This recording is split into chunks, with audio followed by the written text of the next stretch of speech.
Assalamualaikum warahmatullahi wabarakatuh.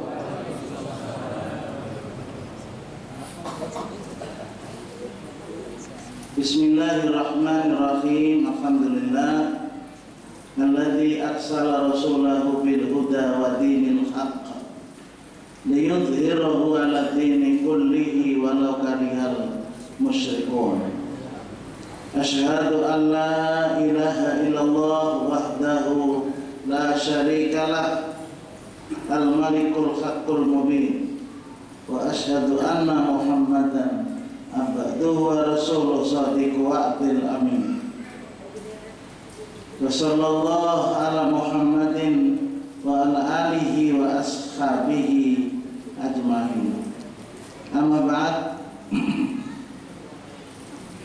Qala Allah Ta'ala a'udzu billahi minasyaitonir rajim. Wa man a'rada an dzikri fa inna lahu ma'isyatan dhanka wa nahsyuruhu yaumal qiyamati a'ma.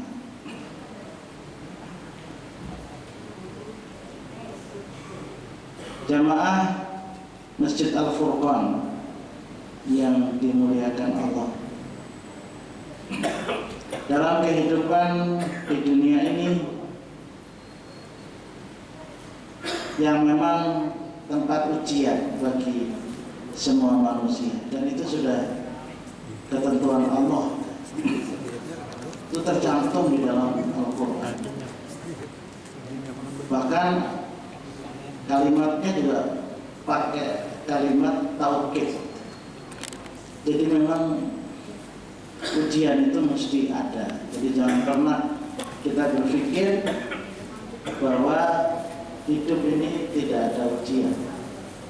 Dan kita sering berpikir yang ditentukan kepada kita yang baik itu sepertinya tidak ujian, padahal itu juga ujian. Bahkan sebagian ulama juga ada yang mengatakan justru ujian yang nyaman itu lebih berat dibanding dengan ujian yang kada nyaman. Bukankah semut itu mati di tempat yang manis? Dia berjalan di atas gula bisa mati. Jadi artinya ya dua-duanya itu kita harus bisa menghadapi. Dan juga tentunya ini yang kita alami, semua orang juga pernah merasakan hidup ini mengalami rasa kada ada jalan lagi dah. Sabuntuk ke hulu kada kawa, ke hilir kada kawa, ke kiri kada kawa, ke kanan kada kawa, ke atas apalagi. Bilang tak tutup tadi Bang. Atau juga kita bisa merasakan kesulitan bagi urusan-urusan yang kita hadapi. Lalu kenapa semua urusan itu terasa sulit, padahal seolah-olah itu sesungguhnya mudah. Orang lain mengatasi sesuatu itu mudah, tapi kenapa jadi kita menghadapi ketentuan yang demikian sulitnya? Lalu Allah berfirman tadi dalam Al-Quran, wa man a'rada an dzikri fa innalahu ma'isyatan dzanka. Sebenarnya ini muaranya itu, wa man a'rada an dzikri, wa man a'rada an dzikri fa innalahu ma'isyatan dzanka. Ujar Allah, barang siapa yang ia berpaling dari peringatanku.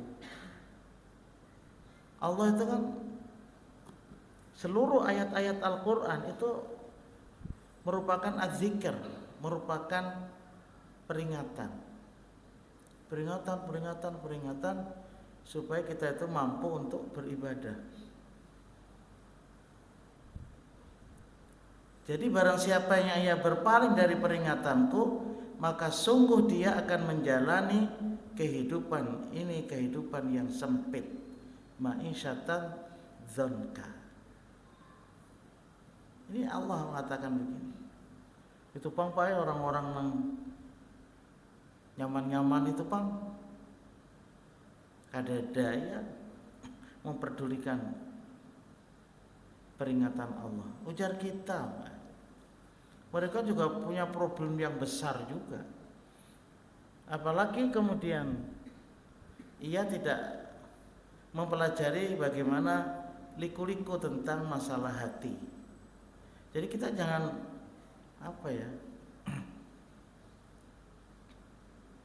nyamannya aja sembahyang kada, malah menghujat Islam, tapi nyaman hidupnya. Jar kita, wa naksyuruhu yaumal qiyamati a'ma, dan aku akan mengumpulkannya orang-orang yang tidak perhatian terhadap nasihatku, peringatanku, yaumal qiyamati, pada hari kiamat nanti, dalam keadaan a'ma, buta. Itu ada itu beberapa dalil yang menunjukkan tentang bahwasanya ketika kita dibangkitkan itu berbagai macam rupa dan berbagai macam kejadian yang ada.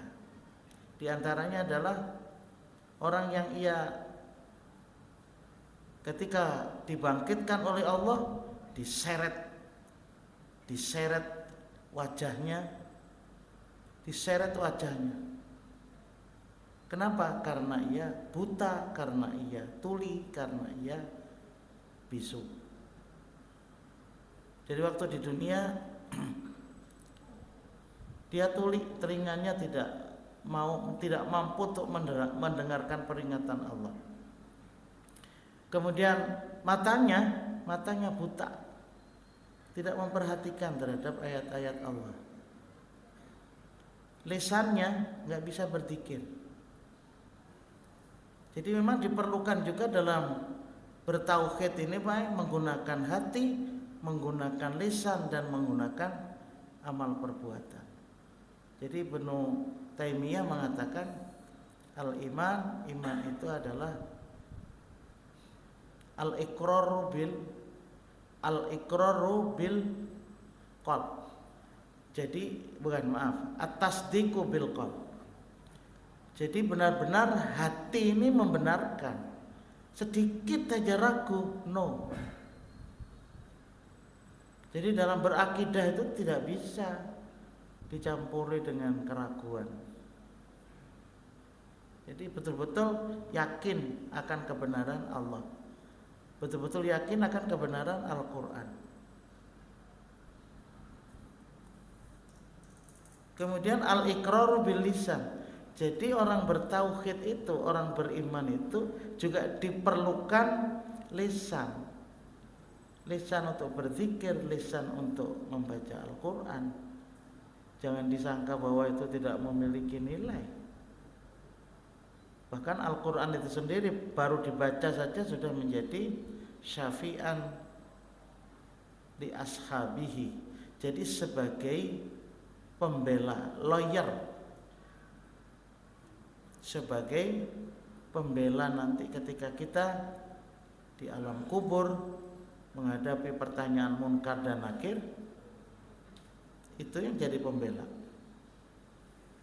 Tapi bagi orang yang sudah tasbit, maka ia tidak susah untuk berhadapan dengan malaikat munkar dan nakir. Asyhadu alla ilaha illallah wa asyhadu anna Muhammadan Rasulullah. Itu yang menjadi sebuah ketetapan di dalam kehidupan kita. Makanya bukan kaum Tuha itu, karena saking pentingnya 2 kalimat syahadat itu, ketika mengafani jenazah itu mukanya dikasih bubuk cendana, ya, diusapkan ke mukanya. Kenapa? Ya supaya seluruh badan supaya tidak berbau, Pak. Jadi itu fungsinya bubuk cendana itu kuat.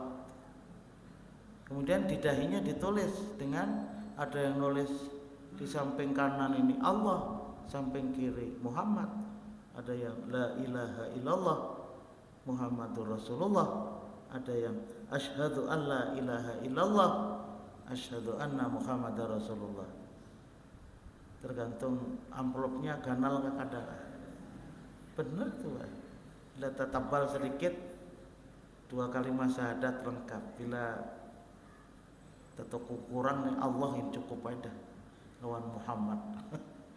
Kalau kita Allah dan Muhammad itu sebenarnya tidak bisa disejajarkan, Pak. Kayak di samping itu Allah, Allah, Allah. Sering kita itu sejajarkan Allah, Muhammad. Pak.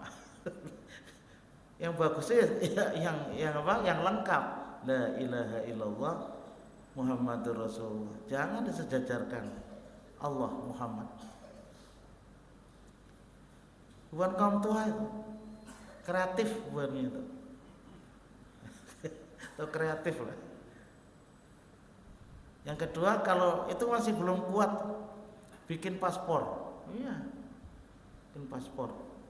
Jadi nulis kalimat di kertas asyhadu alla ilaha illallah wa asyhadu anna Muhammadar Rasulullah, lalu dilinting kecil.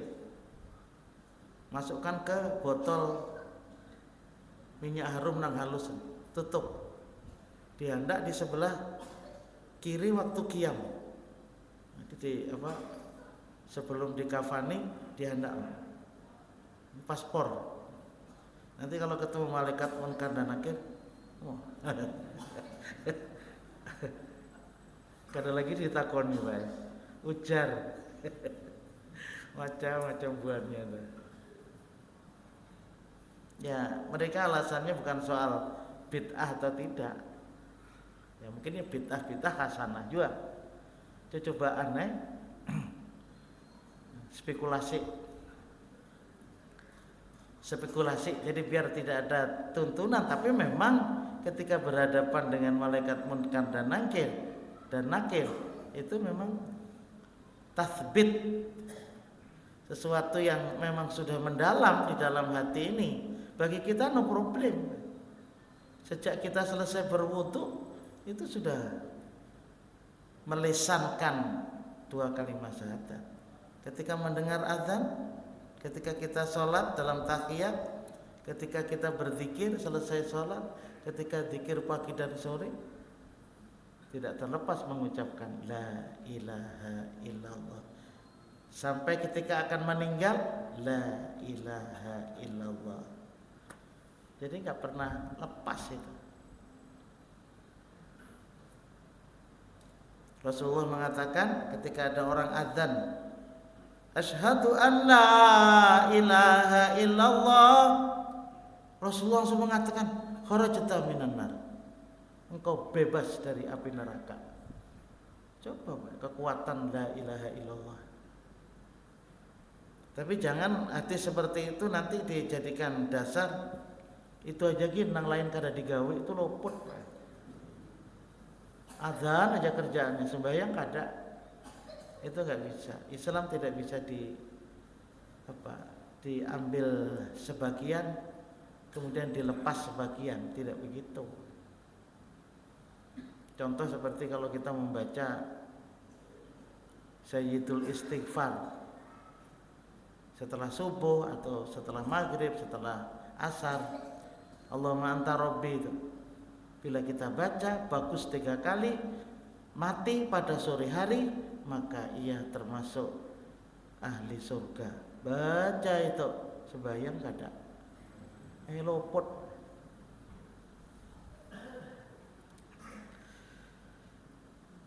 Jadi ketika dibangkitkan hari kiamat, orang yang tidak memperhatikan terhadap ayat-ayat Allah dan dia tidak berzikir, diseret, Pak. Diseret. mukanya atau wajahnya menuju ke mahsyar dan juga menuju ke neraka jahanam. Naudzubillah. Jadi sempit ma'isyatan dongka yang dimaksud pada ayat ini adalah bukan masalah kesulitan keuangan saja, Pak, tapi bisa menjadikan masalah keluarga, masalah pekerjaan, masalah rumah tangga, masalah kesehatan, masalah nafkah baik, itu jadi sempit. Oleh karena ia tidak memperhatikan terhadap peringatanku. Wa man a'rada an dzikri fa innalahu ma'isyatan dzanka wa nahsuruhu yaumal qiyamati a'ma. Oleh karena itu, jamaah yang Allah muliakan, hal yang paling pertama haruslah kita selalu apa yang disebut dengan muhasabah, introspeksi. Lihat diri, sama lihat orang diri. Jadi muhasabah tentang ketaatan kita kepada Allah itu macam apa, sehingga hidup ini kemudian menjadi sempit. Coba kita lihat Ibnu Qayyim rahimahullah. Wa minha taksiru umurihi alaihi fala yatawajjah li amrin illa yajidahu mughlaqan dunahu au mutaassiran alaihi. Di antara dampak wa minha di antara dampak seseorang yang taksiran umurihi, yakni bermaksiat dia kepada Allah Subhanahu wa taala. Yang dimaksud maksiat di sini melanggar aturan-aturan Allah. Kita ini kalau bicara maksiat, kalau maling, menipu, minum-minuman, enggak. Maksiat itu adalah mengingkari perintah Allah. Adalah Allah menyulitkan urusannya. Coba memahami ayat itu tadi. Ibnu Qayyim mengatakan wa minha taksiru umurihi alaihi fala yatawajjah li amrin ila yajidhu mughlaqan duni.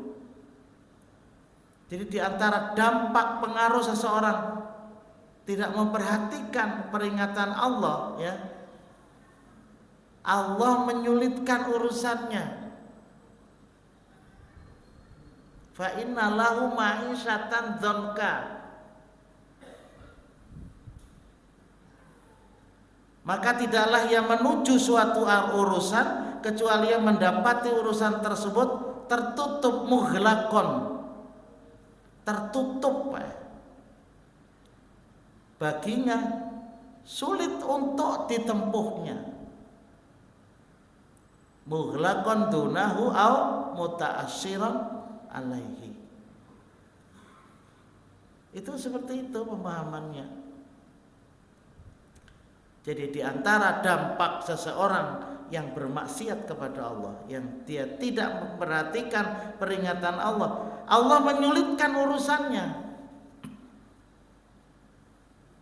Maka tidaklah ia menuju suatu urusan kecuali ia mendapati urusan tersebut mughlaqon dunihi, tertutup baginya dan ia sulit untuk ditempuhnya.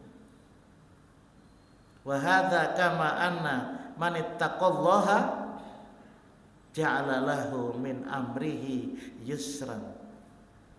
Faman attala at-taqwa ja'ala lahu min amrihi ghussan.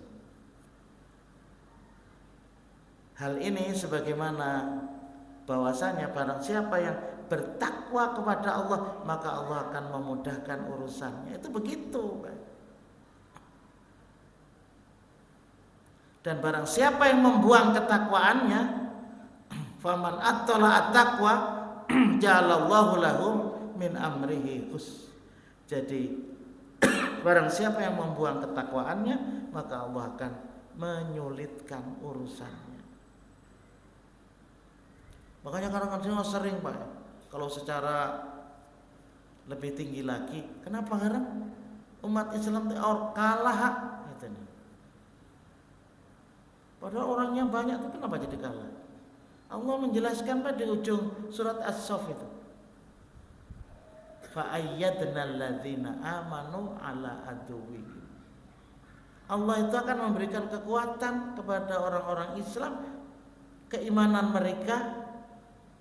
Jadi memberikan kekuatan kepada orang Islam karena keimanan mereka. Fa'ayyadnal ladzina amanu ala aduwwihim. Kenapa jadi ia tidak mampu menghadapi musuh? Karena keimanan, Pak. Keimanan kita sebagai orang-orang kaum muslimin ini belum teruji. Bagaimana kita ini masih muda untuk menyogok, menerima sogok. Nanti begitu diskusi banyak alasan. Pak ya ini kalau orang lain menyogok, seorang kadang menyogok, pas seorang kadang dapat kursi. Kan seperti itu Pak modelnya. Baik kita menyogok biar nanti kursi kita dapat. Jadi seperti itu Pak. Mestinya kan pencerahan kepada seluruh warga muslimin untuk bisa memahami tentang betapa laknat Allah itu kepada orang-orang yang ar-rasi wal murtasi. Tapi itulah macam-macam mungkin dikatakan bahwa itu hadiah dan sebagainya. Kenapa hadiah tapi menerima banyak? Ya hadiah banyak Pak. Karena kalau disuruh nyocok, cocok kan berdetaan. Kan ya salah. Datang sekong, cocok aku. Datang sekong, cocok aku. Datang sekong, cocok aku. Cocok kan berdetaan. Kada berdosa turun. Nah inilah yang menjadikan kehidupan ma'isyatan donka itu seperti ini Pak. Nyamannya pengen bepandir duit banyak pulang. Seperti itu Pak tingkatan kita. Nyamannya pengen melarang-larang duit banyak. Seorang makan. Jadi luar biasa Allah.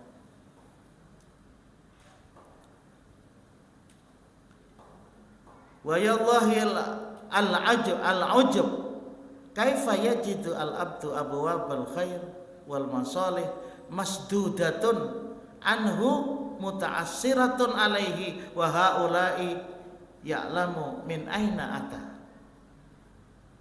Sungguh mengherankan. Wa yallahi al-ujub. Sungguh mengherankan bagaimana seorang hamba mendapati pintu-pintu kebaikan dan kemaslahatan telah tertutup di hadapannya dan sulit baginya, lantas ia tidak tahu kenapa hal ini bisa menimpanya. Nah jadi kan seperti itu Pak. Jadi mengherankan seorang hamba untuk mendapati pintu-pintu kebaikan, untuk mendapatkan kemaslahatan tertutup di hadapannya dan sulit baginya itu. Lantas ia tidak tahu kenapa hal itu bisa menimpanya. Nah itu hal yang terjadi. Sehingga jika engkau merasa urusan-urusanmu itu menjadi sulit dan macet, makanya perlu sebuah koreksi diri. Koreksi diri. Benar nggak apa yang kita lakukan itu? Ada seorang tuan guru besar Pak, didatangi dengan membawa miliaran, coba ya bayangkan, bukan miliar ya, miliaran, 10 miliar, 5 miliar, biar bisa bayangkan. Tapi karena ulun punya keistiqomahan, ulun tolak gitu. Melihat duit itu apa adanya. Apalagi kalau itu dilakukan oleh seorang pemimpin, itu lebih berat lagi Pak.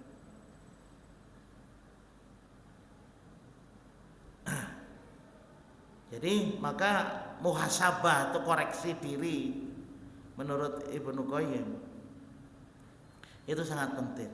Jangan-jangan tanpa disadari Kita justru mulai lalai dari peringatan Allah. Itu yang paling susah. Oleh itu ya kita perbaikilah ketakwaan kita kepada Allah. Ini bagian daripada al-kasb, sebagai usaha untuk pendekatan diri kepada Allah. Oleh karena Allah sudah mengatakan, wa man a'radu an dzikri. Jadi siapa yang ia itu berpaling dari peringatanku, itu Allah memberikan satu ketentuan yang seperti itu. Fa inna lahu ma'isyatan dzunka. Padahal Allah SWT sudah menjelaskan dalam surat At-Tolak itu, wa may yattaqillaha yaj'al lahu makhraja wa yarzuqhu min haitsu la yahtasib wa may yatawakkal 'ala Allah fa huwa hasbuh. Ini jalan keluarnya kan di sini, Pak. Ini bukan soal bicara tingkatan tinggi, tidak. Kalau orang tasawuf enggak berani ya menerangkan secara umum seperti ini, enggak. Orangnya aja. Kalau kita enggak, Pak. Al-Quran itu untuk siapa saja, tidak ada untuk golongan-golongan tertentu. Oh nggak bisa Pak, ini kalau untuk orang awam ini nggak bisa dikonsumsi. Enggak. Wong lama kok kita ini sudah mengingkari terhadap peringatan Allah. Apa kemudian peringatan Allah, petunjuk Allah, muhasabah perlu kemudian ditunda? Kan enggak. Siapa yang bertakwa kepada Allah, siapa yang dekat dan taat kepada Allah, memperhatikan peringatan Allah, niscaya Allah itu akan mengadakan baginya solusi, jalan keluar. Itu mesti ada. Sebenarnya bagus juga orang kampung itu. Ada aja jalan, bila kita ini takwa taat tuh ada aja jalannya. Biasanya seperti itu orang-orang kampung kita memadai anak-anaknya. Hati-hati begawi di luar daerah tuh. Sembahyang jangan ditinggal. Nah, begitu sembahyang ditinggal, lapah dah, Pak.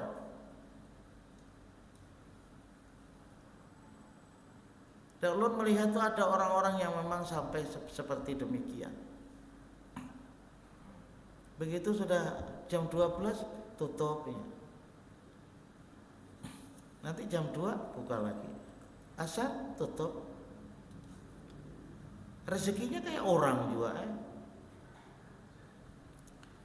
Wa yarzuquhu min haitsu la yahtasib, dan Allah akan memberinya rezeki dari arah yang tiada disangka-sangkanya. Ini yang berikutnya nih yang jarang kita perhatikan. Wa may yatawakkal 'ala Allah fa huwa hasbuh. Barang siapa yang bertawakal, mampu menyerahkan seluruh persoalannya kepada Allah Subhanahu wa taala, pasti Allah akan mencukupinya. Proses daripada tawakal itu Ibnu Qayyim tidak melepaskan al-kasb, al-ikhtiyar, ad-du'a. Itu mesti itu dijalankan, nggak bisa enggak. Dan itu sesuai dengan fitrah. Allah memerintahkan kepada kita berdoa, itu memang fitrah kita. Jadi kadang nyaman kalau rasanya kita itu tidak memohon pertolongan kepada Allah. Itu namanya fitrah. Dan kadang nyaman kalau kita tidak melakukan sebuah ikhtiar, karena ikhtiar itu bagian daripada kenikmatan. Ibnu Qayyim juga menjelaskan ada nikmat yang sifatnya adalah fitriyah, ada nikmat yang sifatnya adalah ikhtiariyah, ada nikmat yang berbentuk alamiah, ada ikhtiar diniyah, dan ada ikhtiar ukhrawiyah. Itu yang tidak kita capai itu. Bagaimana kita merasakan kenikmatan dari bentuk pribadi, diri, fitrah, badan kita luar biasa. Kemudian bentuk kekuatan berikhtiar. Sehingga sekarang kita punya rumah, kita punya sepeda motor, kita punya tanah, kita punya ini. Apa enggak itu dari ikhtiar ya? Walaupun sebagian kita juga ada rezeki yang bentuknya adalah warisan. Bagaimana kita senangnya hidup dengan kenikmatan bersistem hidup seperti Islam. Nikmat diniyah Pak. Enggak perlu kita iri kepada orang-orang yang tidak taat. Karena kita ada punya diniyah yang bisa membahagiakan hati. Apalagi ketika kita akan berhadapan dengan Allah, namanya nikmat ukhrawiyah. Betapa bahagianya kita bertemu dengan Allah Subhanahu wa taala. Sementara dengan basirah mata hati saja kita sudah senang hidup bertemu dengan Allah. Tapi kadang-kadang ayat ini digunakan oleh pedagang-pedagang kecil. Bila hendak tulak membaca ayat 1000 dinar 100 kali depan pintu. Kalau sudah habis 100, lalu betisnya sebelah kanan ini 3 kali. Betul kiri bro. Hanya tulak.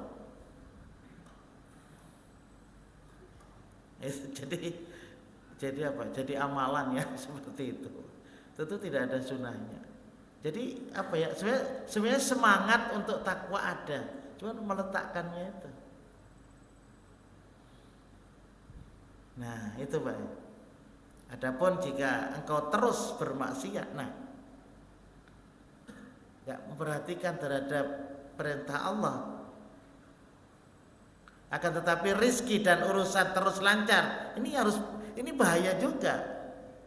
Ada ma'isyatan dzonka, ada orang yang tidak mau memperhatikan terhadap peringatan dari Allah, justrunya lancar-lancar saja,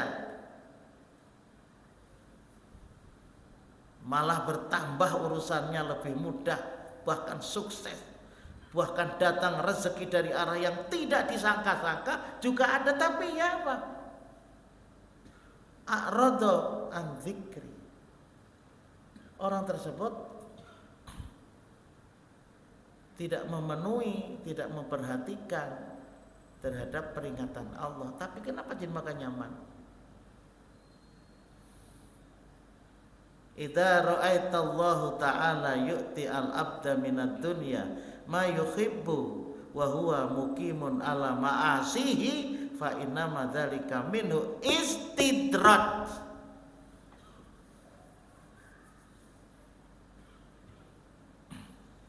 Rawahu Muslim.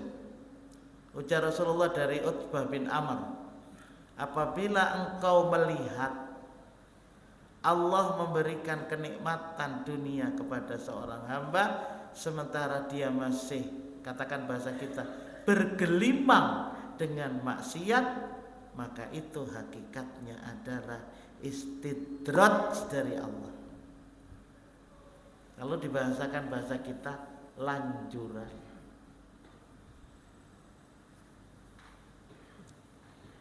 Dasarnya juga dari firman Allah juga loh Pak. Falamma nasu ma dzukkiru bihi fatahna alaihim abwaba kulli syai hatta idza farihu bima utu akhadnahum baghtatan fa idza hum mublisun. Maka ketika mereka melupakan peringatan dari yang telah diberikan kepada mereka, kami pun membukakan semua pintu kesenangan untuk mereka.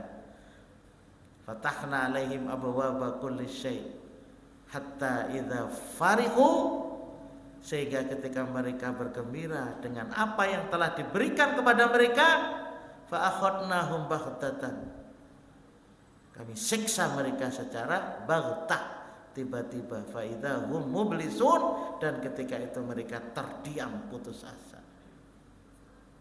Kita aja yang seakan-akan nyamannya orang. Pas tahun 4 juga. Ya enggak lah.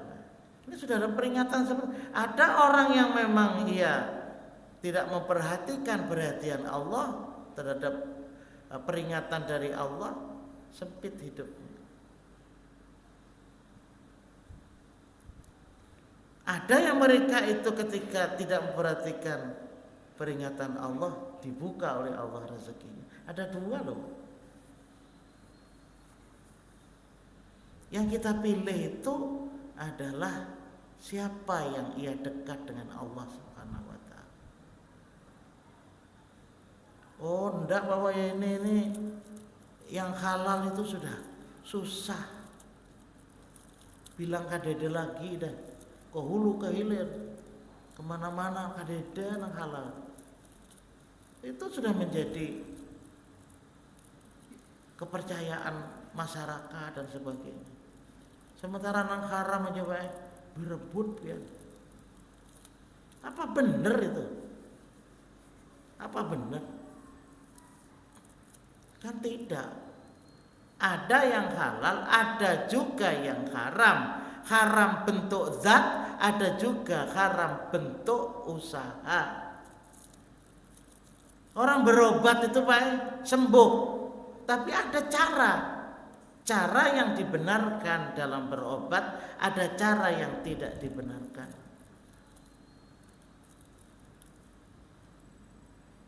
Cari anunya minyak bintang. Siapa pun bayangkan? Kada petakon minyak bintangnya tuh bintang siapa? Ternyata minyak bintang itu adalah minyak olahan orang-orang yang ia itu berhubungan dengan kekuatan jin. Apa rela kemudian minyak bintang dimasukkan atau dioleskan atau diapakan, untal jin? Berat Pak. Kita ingin mengeluarkan jin, ini memasukkan. Maka kalau sudah memasukkan jin, itu keluarnya tuh susahnya bukan main Pak. Memasukkan nyaman, mengeluarkannya itu susahnya bukan main. Kita hari-hari ingin mengeluarkan jin. Jangan sampai jin itu masuk ke badan kita. Ayat kursi 3 kul, berwudu, melaksanakan sholat, baca Quran adalah merupakan gambaran kita untuk menolak terhadap segala sesuatu jin yang masuk dalam diri. Zayyinu buyutakum bisolati wa qiraatil Quran. Kita punya rumah, kita bacakan Al-Quran, kita laksanakan sholat sunat di rumah. Supaya apa? Syaitan keluar dari rumah kita. Loh, kok kemudian kita memasukkan jin? Hanya jadikan minyak bintangnya. Pas minyak bintangnya palsu. Bisa dibayangkan, ini contoh. Jadi yang penting sembuh, tidak berpikir kaifiyah cara. Cara ada yang dibolehkan, ada yang tidak. Orang sugih sama ya Pak. Orang berduit, ada cara yang halal, ada cara yang tidak dibenarkan. Cuman kadang-kadang kita nih kada tahan Pak. Kita nih kada tahan. Mungkin karena kita ada kesulitan atau apa dan sebagainya, sehingga susah untuk menolak. Kalau keisi duitnya mana yang menolak. Tapi tidak mesti orang banyak duit gini, katuju juga menerima. Apa orang-orang korupsi itu orang-orang yang kada berduit ya. Orang-orang korupsi itu berduit Pak.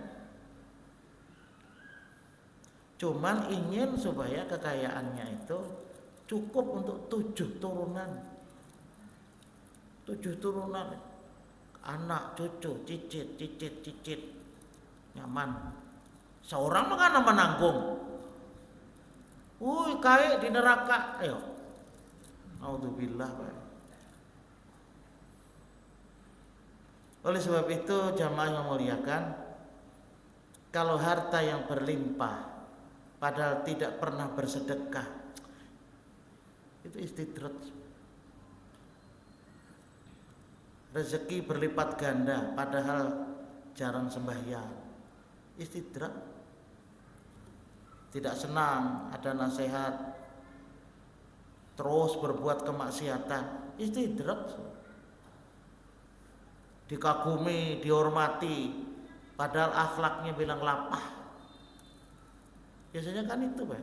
Orangnya berduit, berdahi, dihormati. Bila bepandir nang lain, sintup atau sintup lagi. Ada kawa ucap lagi. Nang soke bepandir. Tapi iya akhlaknya rendah, istidrak.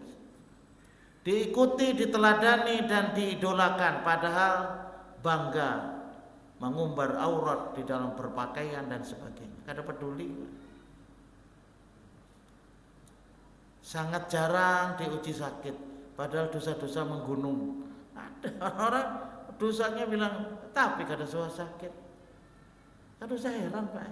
Aku ini tahajud rajin, puasa Senin Kamis rajin juga, rancak sakit ini mah, Pak. Nah, ini kadang-kadang, Pak, tidak pernah diberikan musibah, padahal gaya hidupnya sombong, sering meremehkan manusia, angkuh, tapi ia tidak pernah diberikan musibah. Istidrak, Pak, dilanjur ya. Tidak usah kita lalu kagum. Anak-anak sehat-sehat, cerdas-cerdas, padahal diberikan makan dari harta hasil yang haram, menipu, korupsi, riba. Enggak usah kita kagum. Hidup bahagia penuh canda tawa, padahal banyak orang karenanya ternoda dan terluka. Ada. Hidupnya bahagia penuh canda tawa. Tak usah kita heran. Padahal banyak orang yang ternoda dan terluka karenanya. Karir, kalau orang jadi pegawai kan namanya karir, terus menanjak. Padahal banyak hak orang-orang yang diinjak-injak. Yaitu Pak Ulun ini padahal mestinya Ulun dapat PMK, dapat ya jadi pegawai negeri yang kontrak itu. Tahu bubuannya itu aja memang keluarganya didahulukan. Akhirnya seorang terpuruk, orang karirnya menanjak jadi pegawai negeri. Seorang maka karena kita kadada nang kita jadikan perantara, orang bedahinya kadada. Jadi kita ini tersingkir. Nggak usah, Pak, kita iri ya, itulah belum rezeki kita selesai. Semakin tua semakin makmur, padahal berkupang dosa. Kelihatan lebih taat padahal bid'ah jauh dari sunnah. Hati-hati, Pak, karena itu juga dinamakan istidrak. Nggak usah kita kelihatan taat padahal bid'ah. Nggak usah, Pak, kita iri. Biar sedikit qalilun minas sunnah, sedikit sunnah lebih baik daripada banyak tetapi bid'ah. Kita tidak ingin seperti itu. Makanya kenapa jadi kita bermuhammadiyah? Karena itu, Pak. Bukan tidak ingin beribadah banyak, kualitas iya, kuantitas iya, tapi harus sesuai dengan sunnah Rasul dan kita berusaha untuk ikhlas di dalam ibadah. Kira-kira hingga sini dulu, Pak. Artinya ya, mudah-mudahan kita terus dekat dengan peringatan Allah Subhanahu wa taala. Insyaallah Allah akan memberikan keridhaan kepada kita. Adanallahu wa iyyakum ajmain. Subhanakallahumma wa bihamdika asyhadu an la ilaha illa anta astaghfiruka wa atubu ilaik. Assalamualaikum warahmatullahi wabarakatuh.